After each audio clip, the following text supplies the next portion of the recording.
All right, you worked hard all your life. You've socked away money in your 401k during your working years. And look, you've done all the right things and the time has come, you're retired. Now the question is, what are you going to do with that 401k? Well, you have some options here, but instead of options, I want you to think about strategies. Strategies that could mean less taxes for you and more money in your pocket.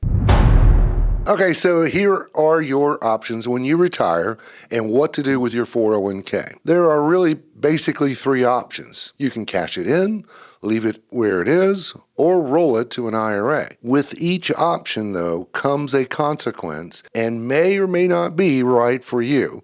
So let's break it down so you'll be more informed. The first option, cash it out, meaning, hey, 401k company, send me a check, make it out to me, and I will put it in my checking account or, simply just spend it. Well, if you do that, then all that money is taxable to you, and how much you pay in taxes depends on the tax bracket you are in. So, for example, if you have $1 million 401k and you cash it out, then the tax is 37% federal plus whatever state income tax there may be for you. Now, that's for 2025. Now, we're assuming it's a traditional 401k, not a Roth.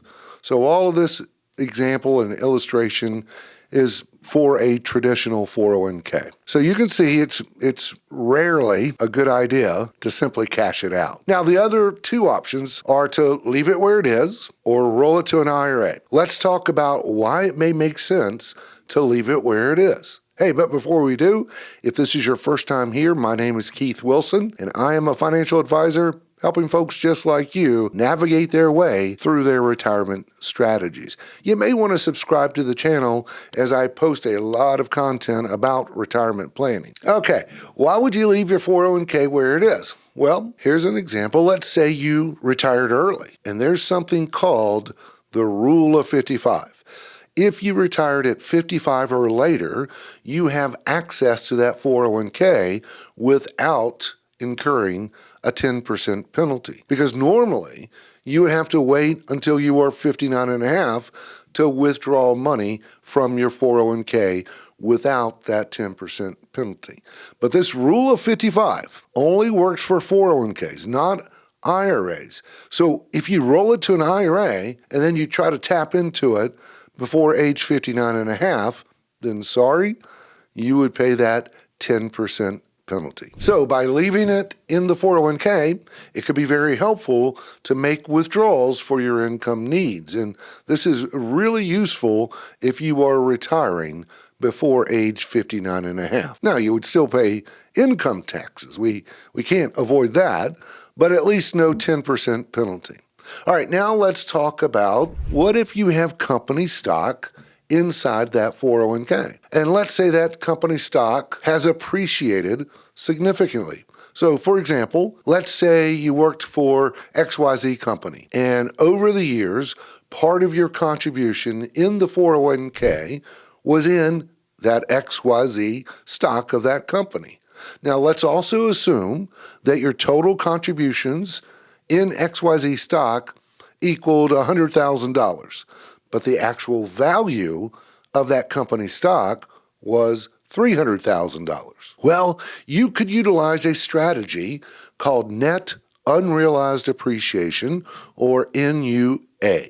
So here's how it works. You would take out that company stock portion of the 401k, put it in a brokerage account or a non-retirement account. Now, you would then pay income taxes only on the contribution you made. And in this example, that was the $100,000. And that's called your cost basis. Now, the remaining $200,000, you would pay long-term capital gains tax, which is 15% for most people, which is, for most people, is going to be way less than your ordinary income tax. So you would be avoiding income tax on the whole $300,000, thus possibly reducing your overall tax burden. However, if you rolled the whole 401k into an IRA, then you would lose the opportunity to take advantage of the NUA. Because when you roll it, the 401k company cashes out of everything and sends that cash to the IRA.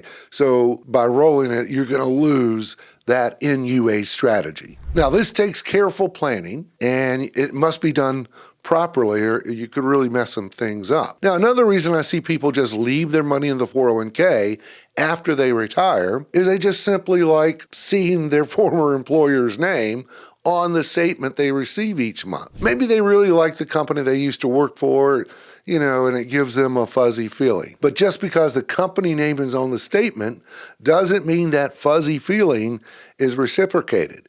See, your investment options are limited, and there could be larger fees in that 401k. Okay, so if you don't need to take advantage of the rule of 55, you don't have company stock in the 401k, and you really don't care about leaving the money with your former employer's 401k, then you may consider rolling it to an IRA. Rolling over the 401k to an IRA, it's a non-taxable event, and it's really a fairly straightforward process. Simply open an IRA yourself or have your financial advisor do it for you, then call the 401k company, tell them you want to roll it to an IRA. And most of the time, they will send you a check made out to the custodian where you open the IRA.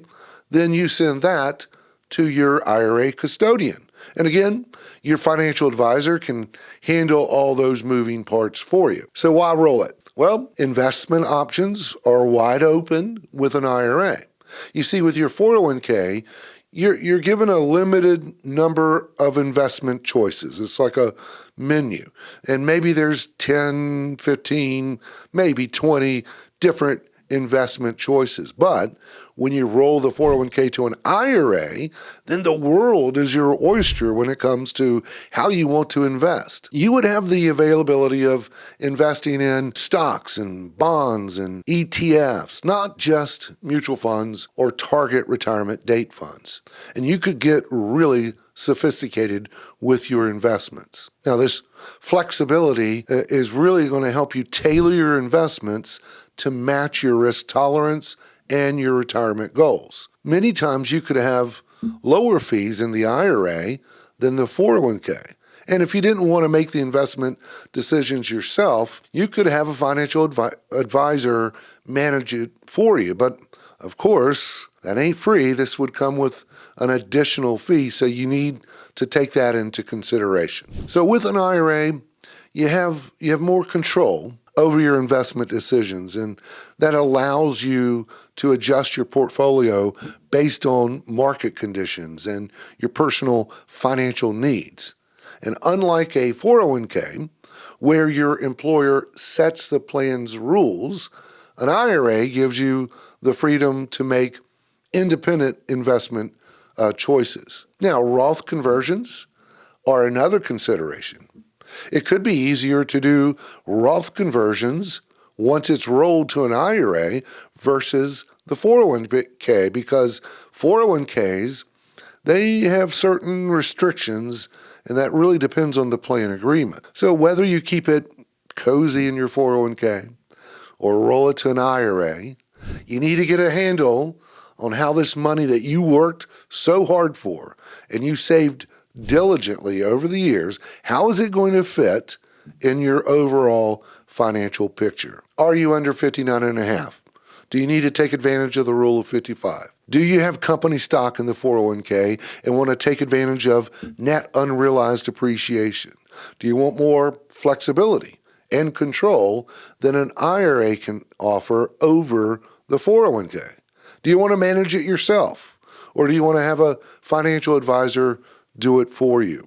What are the fees involved with a 401k versus the IRA? These are things you need to consider with that old 401k. And I would say this, before making any financial decision, it may be a good idea to talk with a financial advisor, financial planner that has done all this, maybe hundreds and hundreds of times before. Hey, thanks for taking the time to watch this video. I hope it added value and helped answer any questions that you may have had. And if we need to talk, check out the resources below. Don't forget to subscribe to the channel, and we will see you hopefully next time. If you like what you're seeing so far, check out this next video. Subscribe to the channel. Lord willing, we'll see you next time.